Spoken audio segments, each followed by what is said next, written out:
Antes de mais nada, como é que as pessoas pensam economia, como elas pensam negócio, como elas pensam a vida? Assim, quando as coisas vão bem, a gente traça a reta para o céu, ou quando elas vão mal, assim, em direção ao inferno. Vida real, altos e baixos. Tem as duas fases. Na fase de alta, normalmente, chega um momento que chega no pico e depois cai, até que chega no fundo do poço e depois sobe. E provavelmente, na grande maioria das vezes, ela vai chegar num pico mais alto do que o anterior.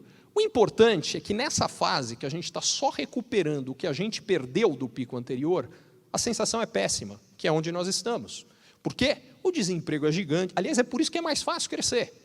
Uma coisa é crescer quando você só tem espaço para crescimento, com aumento de produção via inovação, porque você não tem gente a mais para trabalhar, é só trabalhando melhor. A outra é quando você pode crescer das duas formas. As taxas de crescimento e as oportunidades são maiores na fase aqui embaixo do que aqui em cima. A taxa de crescimento tende a reduzir, mas não é a sensação que as pessoas têm. A sensação aqui em cima é ótimo, o desemprego está em 4%, 5%, está tudo às mil maravilhas, prestes a cair no precipício, mas está todo mundo super otimista. E acontece exatamente o contrário aqui embaixo.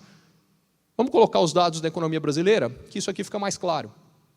Esses são os dados recentes. A gente atingiu esse fundo do poço no final de 2016, desde então a economia vem crescendo, mas não é a sensação que as pessoas têm. A sensação que as pessoas têm é que é uma crise infindável. Só que a sensação está errada.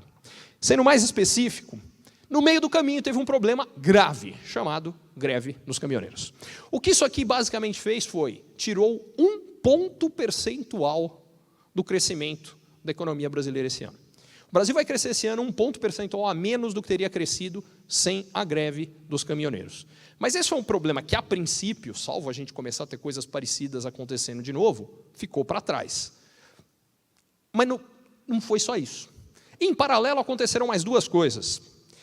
Primeira delas, taxa de juros sobe nos Estados Unidos. Por que sobe? Porque a inflação está subindo nos Estados Unidos. E por que está subindo? Porque lá, ao contrário da gente, eles estão exatamente no finalzinho daquele ciclo positivo. O desemprego está em 3,8%. Quando o desemprego fica muito baixo, antes disso, como é que normalmente você pode contratar alguém para trabalhar na sua empresa? Tem duas opções. Contratar alguém que não está trabalhando ou alguém que está trabalhando para um concorrente qualquer.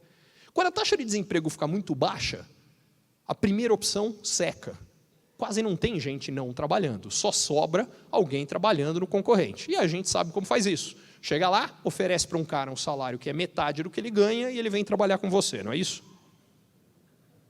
É óbvio que não. Só tem um jeito, puxa salário. O que acontece quando, na economia como um todo, os salários começam a subir rápido? Duas coisas.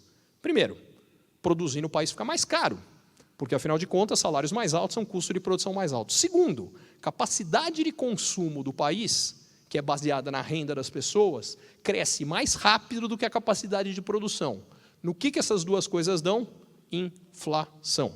Quando a inflação sobe, quem acaba subindo na sequência? Taxa de juros. E o que acontece? O crédito fica caro. O que isso faz? Derruba consumo, derruba investimento, e aí começa a próxima recessão. É por isso que a economia se move em ciclos.